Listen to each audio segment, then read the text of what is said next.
नमस्कार, आप सभी का स्वागत है हमारे इस YouTube चैनल में। और जैसा कि हम लोगों का विषय चल रहा था पॉलिटी का, और पॉलिटी में हम लोगों ने पहले जो है अलग अलग चीजें देख ली हैं। आज जो हमारा विषय है वो मैनर ऑफ इलेक्शन, कि राष्ट्रपति और उपराष्ट्रपति का इलेक्शन कैसे होता है। तो इस पे बहुत आराम से आप देखिएगा, एक कंपैरेटिव चार्ट, कंपैरेटिव स्टडी मैंने बना रखी है, और बहुत ध्यान से आप देख लेंगे तो एक बार में पूरा कंपैरिजन पता चल जाएगा। और इसी को नेक्स्ट क्लास में मैं गवर्नर के साथ में और मेंबर ऑफ पार्लियामेंट के साथ में भी कनेक्ट कर दूंगा, तो आपको एग्जैक्टली पता चल जाएगा कि मैनर ऑफ इलेक्शन कैसे कंडक्ट होता है। तो अब देखिए, अगर हम लोग मैनर ऑफ इलेक्शन देखते हैं प्रेसिडेंट के मामले में, तो बहुत सीधा सा देखते हैं कि प्रेसिडेंट का इलेक्शन 54 और 55 आर्टिकल 54 आर्टिकल 55 में दिया गया है। और मैनर ऑफ इलेक्शन क्या है, what is the manner of election?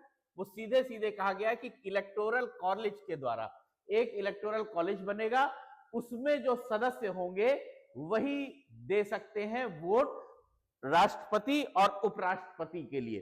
तो अब देखिए, यहां पे राष्ट्रपति का इलेक्टोरल कॉलेज अलग होता है और जो उपराष्ट्रपति होता है उसके लिए जो इलेक्टोरल कॉलेज बनता है वो अलग बनता है।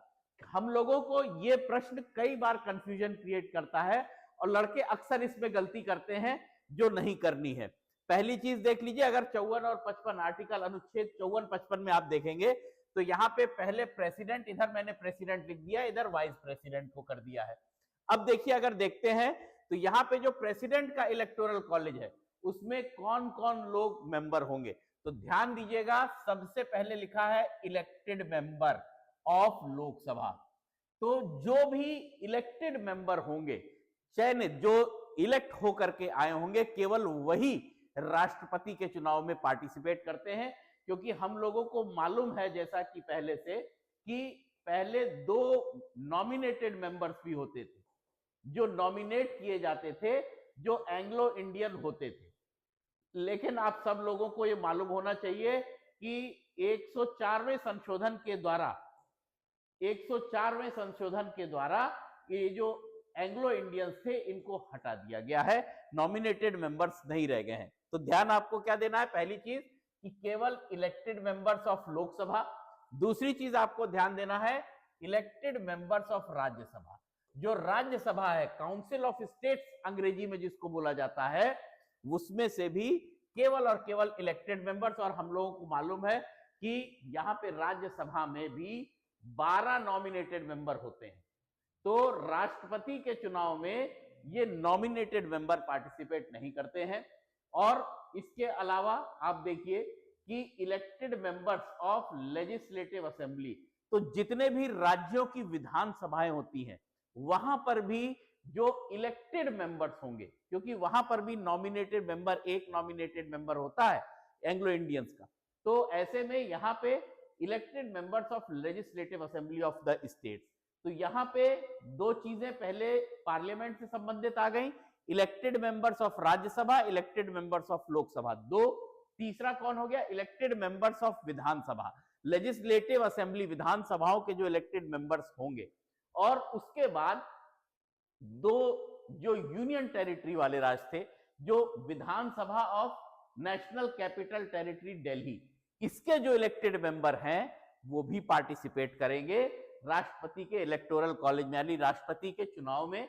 और साथ ही साथ पौंडीचेरी की जो विधानसभा है उसके भी जो है इलेक्टेड मेंबर। तो यहां पे आप ध्यान रखिएगा, जो प्रेसिडेंट के इलेक्शन के लिए इलेक्टोरल कॉलेज बनता है उसमें 5 प्रकार के सदस्य होते हैं। पहला इलेक्टेड मेंबर ऑफ लोकसभा, और दूसरा इलेक्टेड मेंबर ऑफ राज्यसभा, तीसरा इलेक्टेड मेंबर ऑफ विधानसभा, सभी राज्यों की विधानसभाओं का, और उसके बाद एनसीटी दिल्ली के विधानसभा के इलेक्टेड मेंबर्स, और पौंडीचेरी के। तो ये इतने मेंबर्स हो गए शामिल।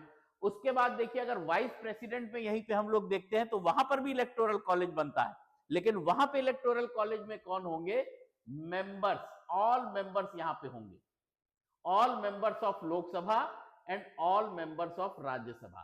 तो यहां पे जब ऑल मेंबर्स लिखा है तो ध्यान दीजिएगा, दोनों यहां पे दोनों की बात कर रहा है, इलेक्टेड मेंबर्स की भी और नॉमिनेटेड मेंबर्स की भी। तो लोकसभा के जो इलेक्टेड मेंबर्स होंगे जो नॉमिनेटेड मेंबर्स होंगे दोनों उस इलेक्टोरल कॉलेज में होंगे वाइस प्रेसिडेंट के, और राज्यसभा के इलेक्टेड और नॉमिनेटेड दोनों मेंबर्स शामिल होंगे। तो पहली तो सिमिलैरिटी ये आ गई, ध्यान देना है। लेकिन यहाँ पे जो वाइस प्रेसिडेंट का इलेक्शन होगा उसमें ये तीनों शामिल नहीं होंगे, यानी राज्य विधानसभाओं का जो भी इलेक्टेड मेंबर्स होंगे वो वाइस प्रेसिडेंट के इलेक्टोरल कॉलेज में शामिल नहीं होंगे। तो पहली चीज तो हो गया कि इलेक्टोरल कॉलेज से संबंधित। दूसरा जो इलेक्शन चाहिए वो चाहिए प्रोपोर्शनल रिप्रेजेंटेशन। देखिए, प्रोपोर्शनल रिप्रेजेंटेशन प्रेसिडेंट में भी और प्रोपोर्शनल रिप्रेजेंटेशन आनुपातिक रिप्रेजेंटेशन वाइस प्रेसिडेंट के लिए भी। इसी तरीके से सिंगल ट्रांसफरेबल वोट भी चाहिए, तो यहां पर भी देखिए सिंगल ट्रांसफरेबल वोट चाहिए। और लास्ट जो चौथी चीज रिक्वायर्ड है वो क्या चीज चाहिए, सीक्रेट बैलेट होगा, क्योंकि अभी हम जब आगे देखेंगे तो ओपन बैलेट से भी कुछ इलेक्शन कंडक्ट किए जाते हैं, कुछ इलेक्शंस में ओपन बैलेट रखा जाता है। तो ध्यान दीजिएगा, मैनर ऑफ इलेक्शन क्वेश्चन अक्सर पूछा जाता है, बहुत इंपॉर्टेंट क्वेश्चन है। यहां पे आपको ध्यान क्या देना है कि पहली चीज हो गई इलेक्टोरल कॉलेज से इलेक्ट होंगे, दूसरी चीज प्रोपोर्शनल रिप्रेजेंटेशन सिस्टम, तीसरी चीज बाय सिंगल ट्रांसफरेबल वोट, और चौथा बाय सीक्रेट बैलेट। यहां पर भी देखिए चार चीजें रिक्वायर्ड है, electoral college, proportional representation, single transferable vote और चौथा सीक्रेट बैलेट। और ध्यान दीजिएगा, बहुत इंपॉर्टेंट यहां पे और मैं आपको बताया दे रहा हूं कि ये जो प्रोपोर्शनल रिप्रेजेंटेशन है इसको मैं किसी एक नेक्स्ट वीडियो में, और सिंगल ट्रांसफरेबल कैसे एग्जैक्टली इलेक्शन कंडक्ट होता है वो मैं आपको नेक्स्ट किसी एक वीडियो में बता दूंगा। तो यहां पे ये बहुत इंपॉर्टेंट है, manner of election of president और वाइस प्रेसिडेंट। मैंने कंपैरेटिव चार्ट बना दिया है, उम्मीद करता हूं कि आपको समझ में आ गया होगा। अगर कोई चीज ना समझ में आए आप हमको मैसेज डाल दीजिएगा, आपसे हम लोग कांटेक्ट कर लेंगे। चलिए, बहुत बहुत धन्यवाद, wish you best of luck, thank you, नमस्कार।